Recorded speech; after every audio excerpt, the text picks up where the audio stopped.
Hey everybody, we're back with another installment of Bald and Basted, your favorite cooking show coming from PJ's Kitchen. Got Alyssa on the video helping me out today doing the production work. What we're gonna do today is some comfort food. We are doing country fried steak. I love country fried steak. What we have is we've got cube steak. We're gonna batter it, or we're gonna fry it. We're gonna make some sausage gravy to go along with it. Some of you may have had this before. It's called chicken fried steak, country fried steak, whatever you want to call it. I call it friggin' delicious. So what we have is it's going to be a dry, wet, dry mixture. Okay, I've got some golden dip, pre-batter mixture.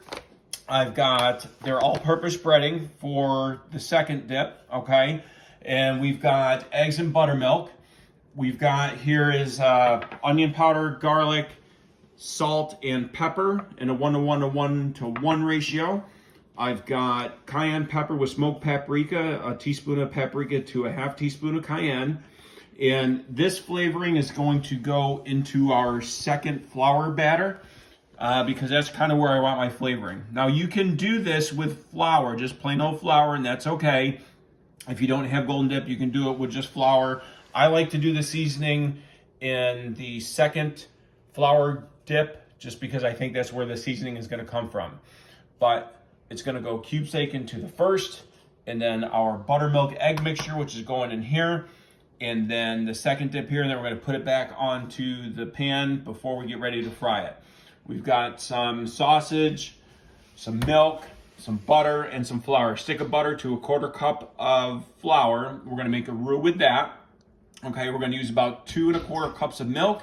That's about a pound and a half of country sausage. We're going to make a big batch of gravy because who doesn't love sausage gravy? If you don't, then there's something wrong with you. So this is going to be fun. I love country fried steak. It's good comfort food. If you're from the South, you've had it, you love it. And that's what we're going to go with today. So pay attention and we're going to see how this goes. Yahtzee! All right, so we've got our buttermilk and eggs. We've blended our seasonings with our second flour mixture, and we've got our pre-dip batter mix here, which is just, it can be plain flour or we do golden dip. So we're gonna take our cube steaks, I'm gonna press that into the flour like so. Boom, boom. And then we're gonna go through our wet, which is our buttermilk and eggs, 2 eggs to a cup of buttermilk. Make sure this is all nice and covered. Okay, it gets a little gooey and sticky from here. And then we're gonna go and coat this in nicely. Okay, we're gonna do this a couple of times, make sure everything's coated on there. Give it a little press in. Okay, everything is coated up evenly and as such. And we're going to do this all for all 4 of these, and then we're going to send those over to our cast iron skillet, and we're going to be back to that in a second.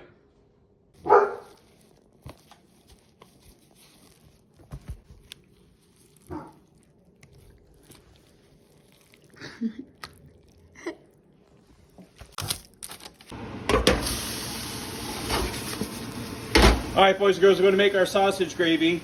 We got our cast iron skillet.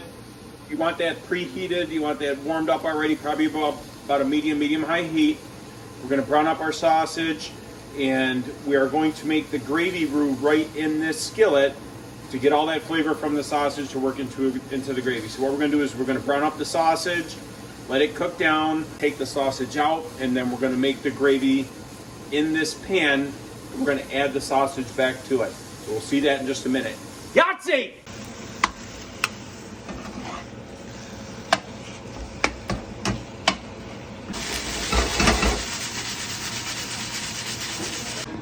All right, so we've got our sausage is all browned up. We're going to use the same pan that we browned the sausage to make our gravy. We've got a stick of butter. We're going to throw that in there.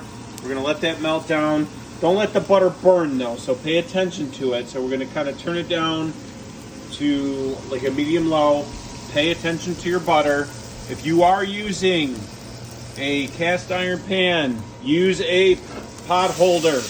okay? Because that handle will get as hot as the pan, right? So get that butter in there, get it melted down, okay? Keep it moving, pay attention to it so it doesn't scorch. Butter will scorch very quickly if you are not paying attention. So pay attention to your butter! All right, so we're gonna use 2 cups of milk to make our gravy, along with some flour, okay? But we gotta make the roux with the butter first. Okay, so make sure you have this stuff ready to go, because this kind of happens quickly, and if you screw this up, it's gonna screw up your gravy. And screwed up gravy is not fun for anybody, and it's just gonna throw everything off. All right, so now our butter is just done. So you wanna have yourself a whisk, or if you have one of these fancy little things from Pampered Chef, these gravy things are friggin' fantastic. So make sure you keep everything moving. Keep it all moving in there, okay? And sprinkle your flour in. This is a 1/4 cup of flour to a stick of butter, okay? Don't just dump the whole thing in, otherwise it's gonna turn into wet sand. Just kind of blend it all in, little sprinkles at a time. And we've already turned our heat down to low. So just blend it in, keep an eye on your lumps and your chunks.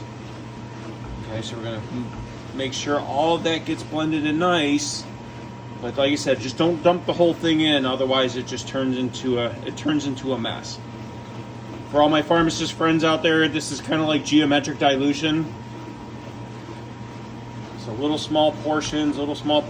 Now we got ourselves a nice roux going on here. So this is the basis of your gravy. This is what's going to help thicken it all up. Okay.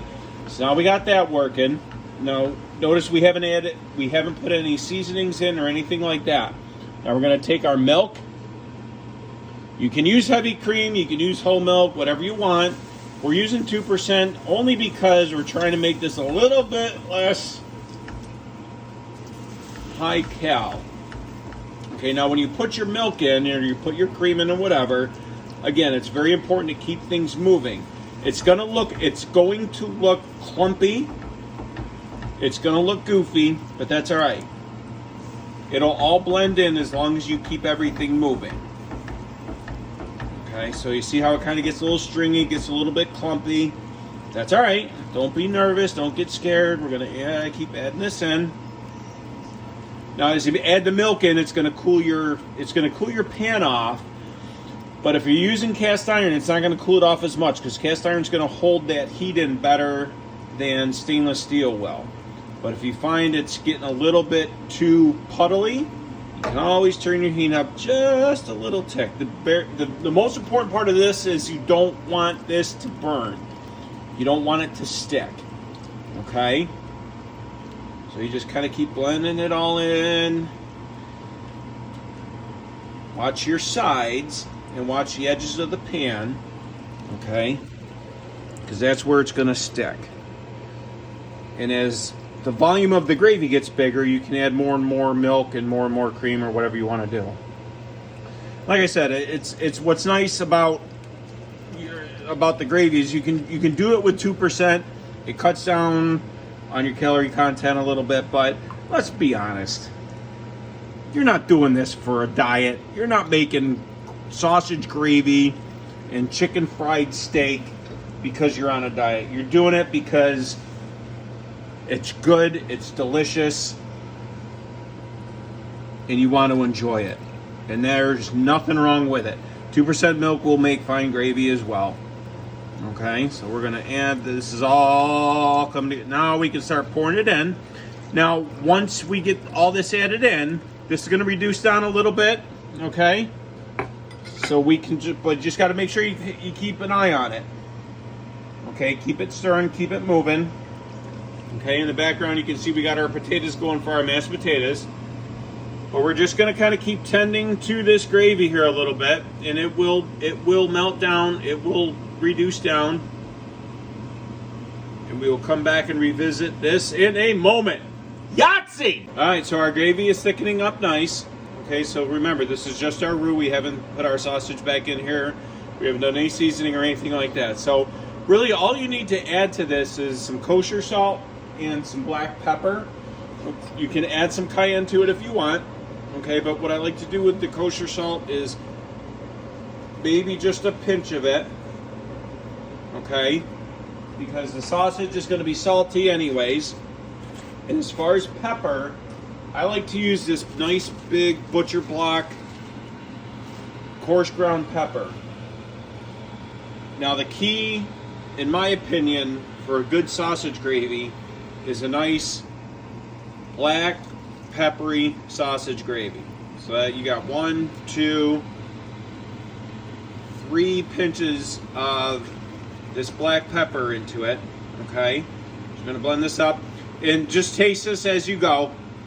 Again, this is all by taste. I like a pinch of kosher and 3 pinches of this nice coarse grind black pepper,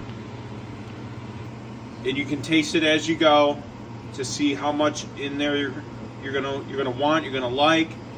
But that's a good starting point right there, is a pinch of salt to 3 pinches of the butcher grind black pepper. Now remember, when you put your sausage back into this, which we're going to do here in 5 seconds, your sausage that we browned up earlier is going to change the flavor and change the seasoning of your gravy. So we're going to put all that right back in there. Now, you can never have too much sausage. You can never have too much black pepper in this.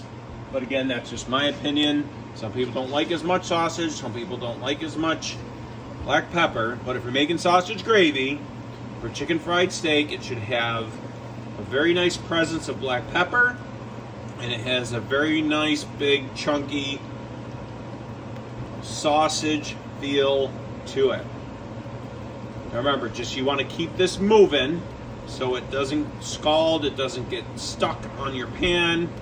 But that is actually starting to look really, really friggin' good. So that's all starting to blend in there nicely.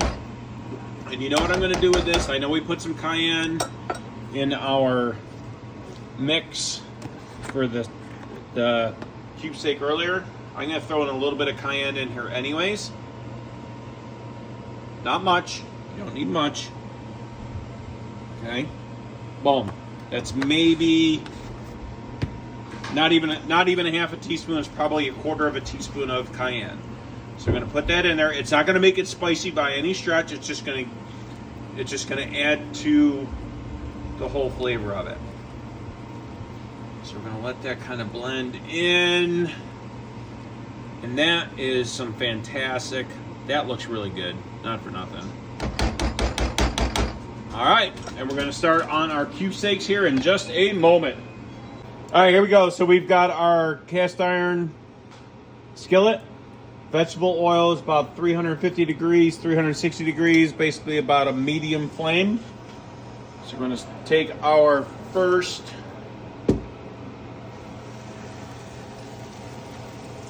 cube steak and toss it in there. It's going to be about 2 minutes, and then you're going to turn it, and about 2 minutes on the other side, and just kind of pay attention to your oil level. Oh, excuse me. Oh! Bless you. Pay attention to your oil level. Sorry for the sneeze. Pay attention to your oil level, but it's going to be about 2 minutes on each side. Okay, and as it goes, just sprinkle a little bit of oil on top. Okay, so you know this skillet, this is a 10-inch skillet, and that's a cup of vegetable oil, so you can kind of gauge how much you might need for yours. Okay, you can do one at a time, and that's absolutely okay. And I've got my stove, or I got my oven on warm right now, so when these two come out, they're going to go into the oven on warm while the other two go in. But it's going to be about 2 minutes per side. Please be careful with the oil. Please be careful with your pan. Again, that handle is going to get super hot because that's how cast iron works. It radiates the heat throughout the entire pan. And just pay attention to your oil levels. So right now it's about probably 3/4 covering the steak itself. And as it's going, Just throw some oil on top to kind of even out some of that cooking temperature, okay? We're gonna put these through. I got 2 more to go after this, and we'll let you know what they look like after. Yahtzee! So here we go. This is our fillets coming out of the frying pan. We're gonna put them on this rack, on this baking pan. We have the previous 2 that are already out. And so that's what your chicken fried steak is gonna look like coming out of your skillet. So we're gonna toss these back into the oven while we finish prepping our mashed potatoes. And they're gonna stay nice and warm in there at about probably about 200 degrees. So we're gonna let those stay in there while we finish up our mashed potatoes and our sausage gravy. And you're gonna see the finished product very soon. Yahtzee! All right, so we got everything is done and dusted. We got our chicken fried steak right there. Look at that, little crumbles is okay. We have got some nice mashed potatoes in here. If I can find myself a pot holder. Got ourselves some nice garlic mashed potatoes. We're gonna get all this stuff plated up.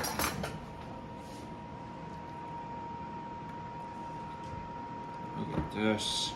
Now with mashed potatoes, yes, I do like to leave the skins in for this recipe. I think it's better that way. You can do your mashed potatoes how you want to do your mashed potatoes.